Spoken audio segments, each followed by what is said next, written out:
black people. Guys, wait till they find out that there's black people in Ireland. I promise you they're gonna make up conspiracy theories that we were the real leprechauns.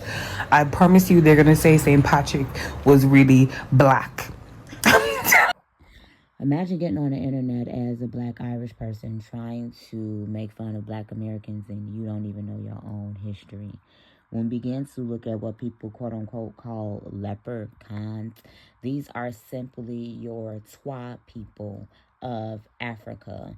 They would be deemed pygmies, negritos. They were actually sold into slavery by ancient Egyptians in 200 BC. When we begin to look at the Irish pictographic language, this can be traced all the way back to the Nisibi of West Africa, which began to originate in 5400 BC. This would go back to the cuneiform, which was developed in 3100 BC. It is also directly related to the ancient Egyptian hieroglyphics as well as Paleo Hebrew and Phoenician. Well, how can I begin to make that assertion? Well, when you begin to delve into the fact that the Irish language is an insular language being directly related to Arabic. When you see the word blue in Irish, it is to denote a dark skinned person. This is the same definition of blue in Arabic. When we begin to look at the word Erev to mean evening, this is not only meaning to be mixed and to be mingled. This is referring to blackness. And we know that the evening sky is a blue black. When we begin to take a gander into the Cushitic people, whom are known to be the black people, they are referred to as blue black. These are the Sudanese people, coming out of Egypt.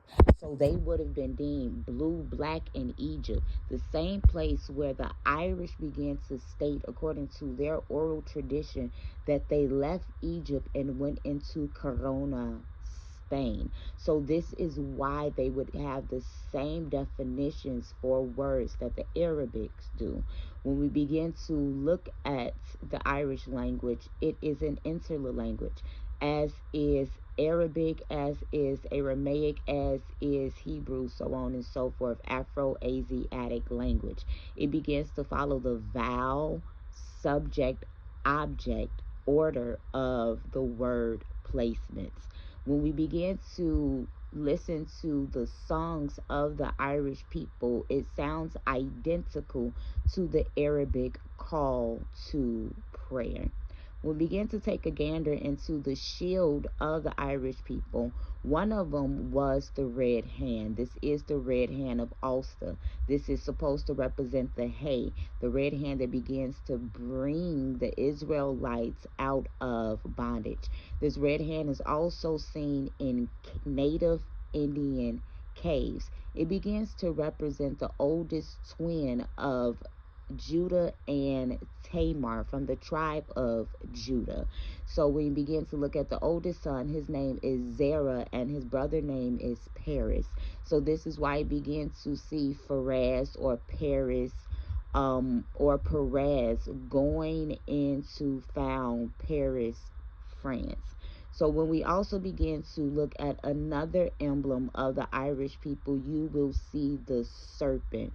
This is going to be specifically related to the Danu of the Irish people. They begin to worship a goddess by the name of Danu. This goes back to Anu, the Mesopotamian sky deity. This is also going to point us to the tribe of Dan, who in 1200 BC began to be identified as sellers in the book of Judges. They were also seen as the Deni and the Deen people being called out of Europe to help the Egyptians get control of the Shashu of Yahweh. They were seen as mercenaries in ancient Greece in 1200 BC. Imagine being an Irish person and not knowing the fact that Cheddar Man, who was the indigenous inhabitant of Spain, where the Irish began to say that they founded Corona, Spain, and then ended up going into Ireland. Imagine not knowing that DNA analysis began to reveal that Cheddar Man, who is indigenous to Spain, had dark skin, much like me and you, sis, with blue eyes and dark, wavy black hair. Imagine being a black Irish person and not knowing that this indigenous Spanish person also carried RB1 DNA haplogroup, which is greatly found specifically amongst Negro and Arabic people, amongst the E1B1 DNA group. And then in greater conglomerates, you will see the split between the E1, B1, B1 DNA and the E1, B1, B1A DNA.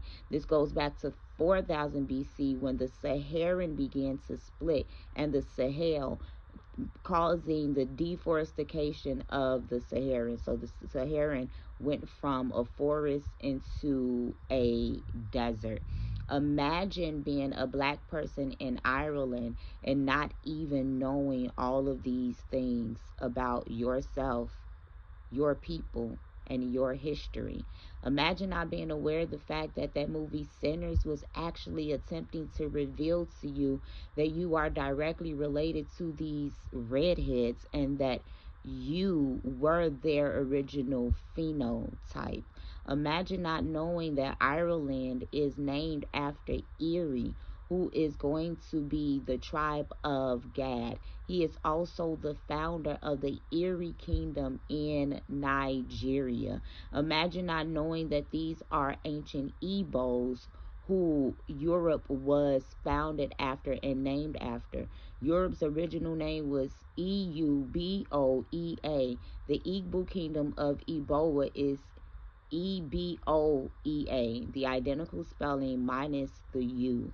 Imagine not knowing that the Southern European DNA and Northern European DNA, inclusive of Irish and Celtic people, is sprouted after the DNA haplogroups that I just mentioned. E1B1B, E1B1A, haplogroup J2, haplogroup L, RB1. Imagine not knowing that Cheddar Man, who was the indigenous man of Spain, being lactose intolerant, which is specifically seen among Afro Americans whom are reclassified Native Indians, so that's why they're lactose, Hispanics, and West African.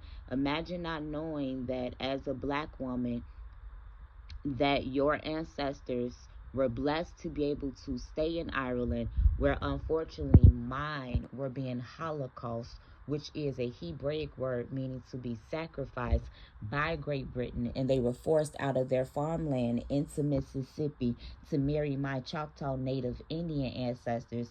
So we're happy that black Americans once again can shed light on the Irish people just like we just did the redheads. Why? Because we are all basically the same people, and we have a lot of European DNA on the inside of us because we're smart enough to know that our ancestors were in Europe and were native to the Americas, and they came over from West Africa in biblical times. So before you come for us and before you get on the internet and laugh, you may want to learn yourself a thing or two, sis. It's a good thing you cute though. Intellect ain't too strong.